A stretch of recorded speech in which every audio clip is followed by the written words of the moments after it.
Ekong and Eguavoen, the captain winning Ekong. We will start by congratulating you for the tickets to the AFCON, 35th AFCON in Morocco, December 21st to January 18th. December 21st, 2025 to January 18th, 2026.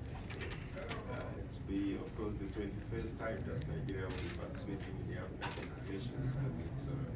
Please, we remember our coach Eguavoen led the Nigerian team in 2006 in Egypt, and we came back with the bronze medal.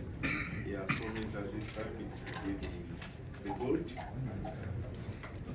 William is smiling. Congratulations. So we have Eguavoen and Captain Ekong here. So as best practice, name and medium, and then as we said earlier, you talk only about tomorrow's game, nothing else. Let's not pivot to other topics. Quickly. Okay, good evening, I'm Daniel, Sunday TV. So I want to just ask you, last day between Nigeria being, which ended long, and tomorrow, considering the fact that we have Sammy Moses, he came in later in that game. Please, what happened, in the tactics area? Because we want him to start the game because he was benched and he provided the pass, considering his performance in the last few games. So we hope to see him play to start the game. Thank you very much. I think it's a very interesting question. Nice to be here. Congratulations to everyone. Qualification is for all of us. We played the game with 11 players, and you're giving me only one now. What about the other 10?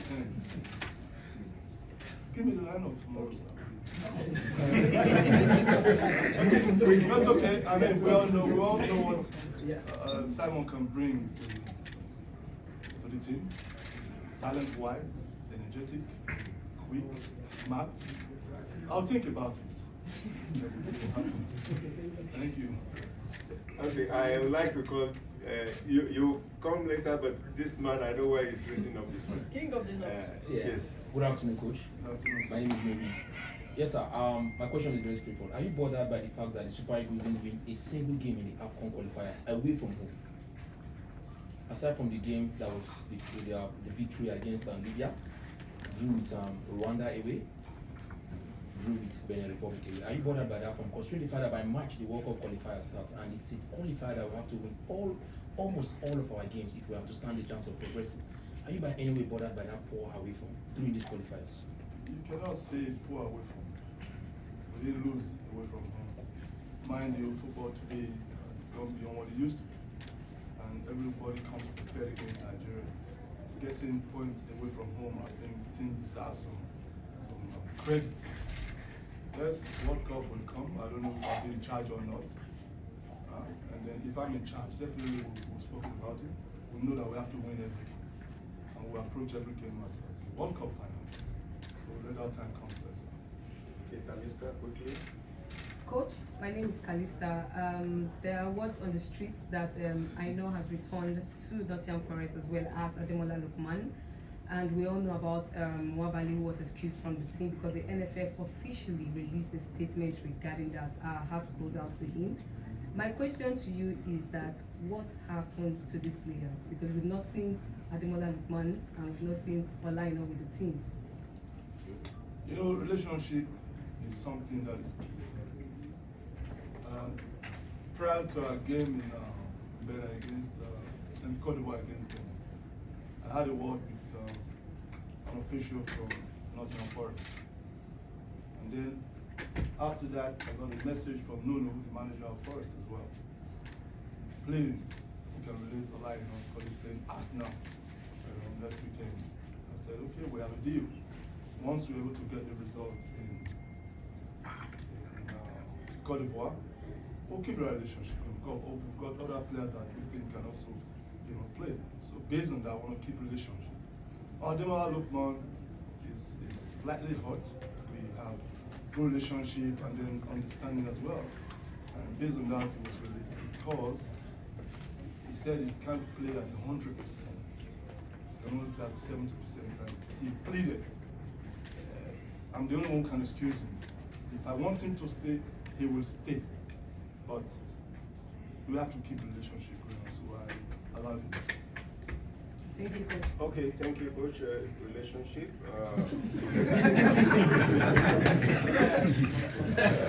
Emeka Dena. Thank you so much. Coach, congratulations on picking the Afghan ticket once again with games to spare. With that in mind, will be taking it easy tomorrow, three different players, put them in trial, and they run from there as well. How will you be approaching the game tomorrow, knowing full well that you qualify for that? With all seriousness. With all seriousness.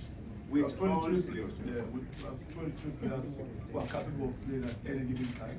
So as we speak now, they come back to their club, but whoever, they will all know what happened. So whoever we pick tomorrow, I think we'll have a good day. Okay, quickly. Okay. Good evening, Coach. AJ Comfort 95.1 FM. In the last game, we saw you hand a debut to one of the newest faces in the squad, Gabriel Osho.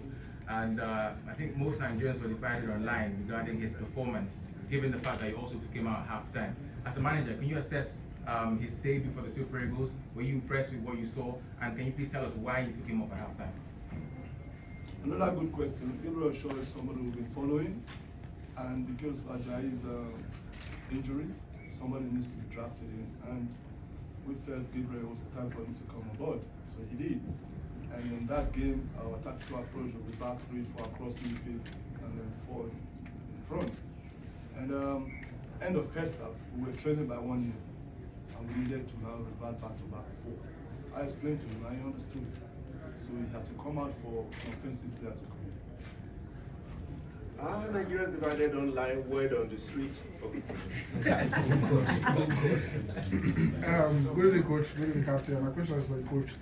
We've seen track suits, we've seen suits, but in your last game you did something very unique. I've not seen any coach do. You wore a beep on your trademark white shirt. Was that some kind of message to the players that here, yes, was that some kind of message to the players that you're one of them and some kind of camaraderie, or just let us know what was your thinking behind it? Clash of colors or something. Yeah, it was a kind of clash of colors. So no secret message? No. We thought you were coming to play. No message, no online, no division. No. It was the ref for a match coming and said she put it on. Okay. Clash of color with your Kenneth Ajize, I represent Bookline Sports. Coach, congratulations. Thank you, sir. Having booked your place in next year's AFCON and almost nothing to play for in tomorrow's game, how do you plan to ensure that your team maintain focus and discipline against a Rwanda side and needs 3 points? Our boys are 100% professional, and they know what it takes to win games. They know what it takes to perform. So I'm not sure they're going to blink for a minute. The way we approach Rwanda is the same way we approach Brazil. The way we approach Argentina is the same way we approach Rwanda. William is here. What's happening? William. I have one. Okay, please. Okay. Skipper, this is Isemwa from Chelsea TV. It's concerning the MPFL players. Can't see you. She's down here. She's down. Okay. Very tall. Skipper, this is Isemwa from Transit TV. It's concerning the MPFL players, or should I say the grassroots players. We've gotten a good number of reviews from some of the players in the Super Eagles. With these reviews and ratings, will you encourage the continuous invitation of these grassroots players or MPFL players? I think I'm the wrong person to ask, but That's the question for the coach. No, like will you encourage because the captain? Yeah, of course. My take on that is that everyone who is here with the team deserves to be here. Everyone who is here got selected because they are here on merit. So whether you play for AC Milan or you play for Arsenal or Galatasaray or you play for Remo Stars, it doesn't matter. The best players will play, and we're all here to up our level and to give competition to whoever is playing. So yeah, I'm a big fan of the players getting drafted into the team because everybody starts from somewhere. My first team when I got my first call up was in Holland, and we were just getting relegated that season. And yeah, now if I see the level of MPFL, it's a good level. So I think there's not a big difference anymore between maybe some of the smaller clubs, smaller teams in Europe, and the big teams here in Nigeria. So everyone has to start somewhere, and yeah, they'll have my full support. And if they're good enough to play, then that's for the coach to decide. So everyone has a fair opportunity. Coach, for the captain. Thank you, William. I'm a Nigerian. I report for the NFL.com. I want to ask you play Rwanda tomorrow, and the fact that you play Rwanda, you have 2 matches outstanding with them during the World Cup qualifiers. Do you think tomorrow's results might be a statement ahead of those 2 games? I think, like you said, we've qualified. I think there's so much concern whether we're going to take it serious or not. But I think all of us would have been very happy to qualify with 2 games in hand. So we are here now. We can't change the situation. We're going to take the game tomorrow very seriously. It's also a way for us to prepare for next year, 2025. Everything that's going to be ahead, whether it's the AFCON or the World Cup qualifiers. And we know that we're going to face them again. So there'll be things that we can learn from this game. Winning this game is maybe not the only thing that we're after. We want to understand how they're playing, how we can set up against them. So that can only come through trial and success or trial and error. So we'll do that tomorrow. And like we said before, Rwanda is a good team. When we faced them in Rwanda, it was a difficult game. The goalkeeper got the man of the match, I think, in the end. We had the best chances to win that game, but it wasn't easy at all. And so we know that tomorrow is going to be a difficult game as well. Thank you. Sir. Quickly. All right, for the captain. Question for the captain. Last tournament, AFCON, my name is Mike, the conductor for 54 Football. Last AFCON, great tournament, best defender, and scored so many goals. Next AFCON, would that be your last as the captain? And are we looking at retirement very soon? I mean, I think there's this question I guess asked normally to players in Nigeria. I think a little bit too early. I'm 31 now. I think I'm probably playing my best football in the recent years. We're only talking about 12 months from now, so we'll see. And after that, it's going to be not in my decision. I think it'll be up to the coaches. Once I feel that I'm no longer an asset for the team, I'll have that discussion. But I still have some targets in mind, and that will be the AFCON 2025, World Cup 2026, and we'll see how I feel afterwards. Yeah. Yeah, don't mind them. I played until I was Thank you for the captain. Williams, Libya, Benin, and Rwanda can still qualify. Most Nigerians would want to know, because we know we've qualified already to the AFCON. How are you going to take the match? Are you going to take it lightly? That's one. Then 2, will you be rooting for any team, to make it out of this 3, or you just leave it? First question, no, we're not going to take it lightly. I think we've spoken about that. And no, I mean, we want to be the best team in Africa. We want to beat every team in Africa. To be honest, I don't really care who's going to qualify besides us. And we'll focus, like I said, in the tournament when we get there. So, yeah, the best teams will be in Morocco 2025. And we'll see who that is. We're going to give it a fair game. We're going to give our best shot. We want to win the game. I don't think we've ever done any kind of calculations or tried to give anyone a favour, because that's not how football works, and people will do the same for us. So, yeah, we want to win, and we also have a full stadium tomorrow that we want to show and make happy, and all the Nigerians are going to be home all over the country and beyond, that we want to show ourselves to. So it's an opportunity for us to impress, and opportunity as well to show to the coach, show to the people what we can do. And I don't think you can start thinking about other teams and players and coaches, because that's not how football works. Thank you. You, and then you, I'm always. All right, coach. A question to the coach. You promised to invite Siri Desals to the team. What does Tolu Arokodare and Siri Desals need to do to get into the Super Eagles? I don't promise to invite anybody there. Yes. When? No, sir.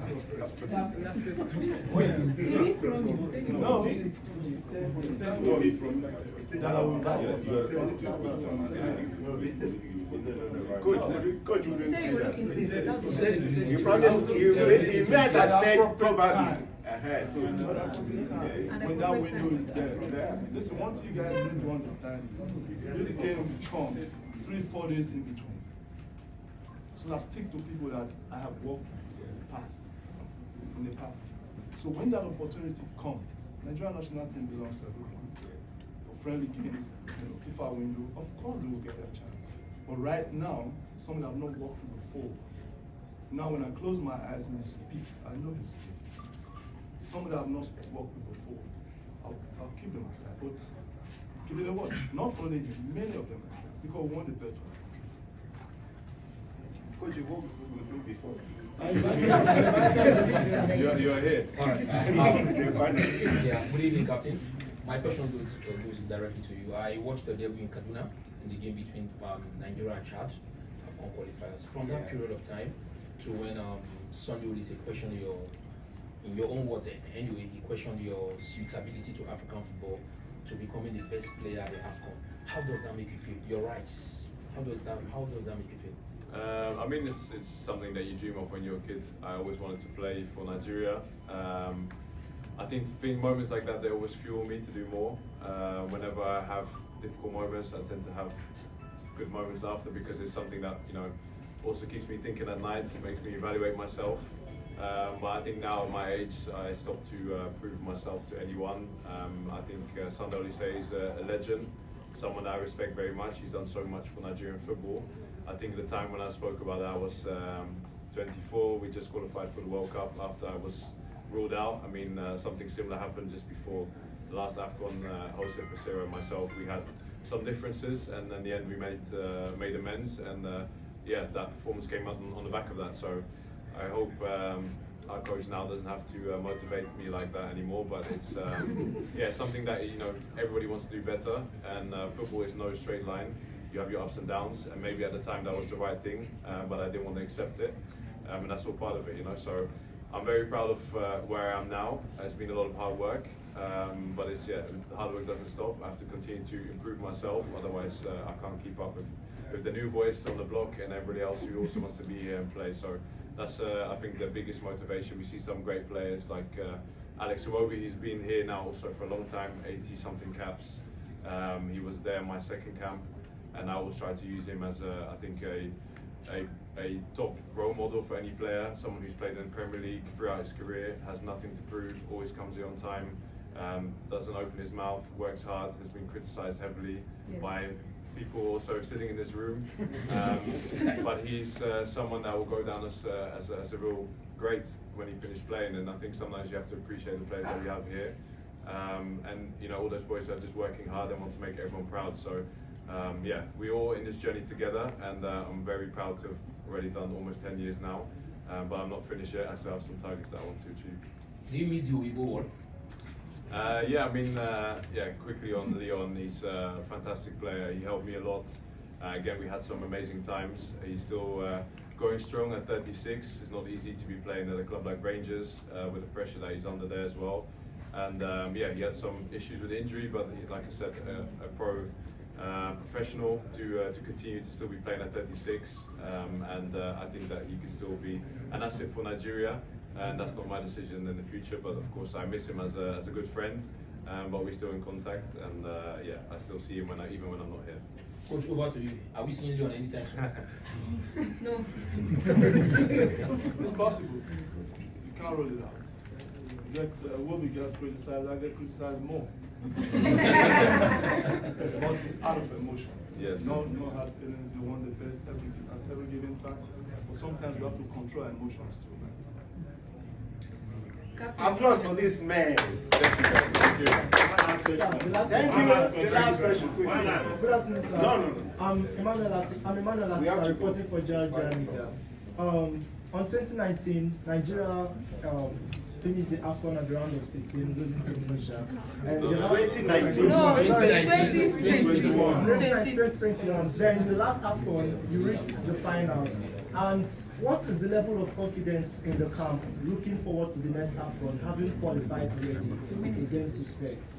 I mean, we have a lot of players like myself who've been part of the team 2019, bronze medal, now the last one, silver. So I think if you look at that trend, there's only one thing that's left that we want to achieve. And I think that's the expectation from the whole of Nigeria, the expectation from the coach, the expectation from ourselves. But it's not an easy feat, and we can do a lot of talking here about that. But yeah, we have to show it next year in Morocco. Thank you so much, Coach. Captain. We appreciate you for coming. Captain, you're not going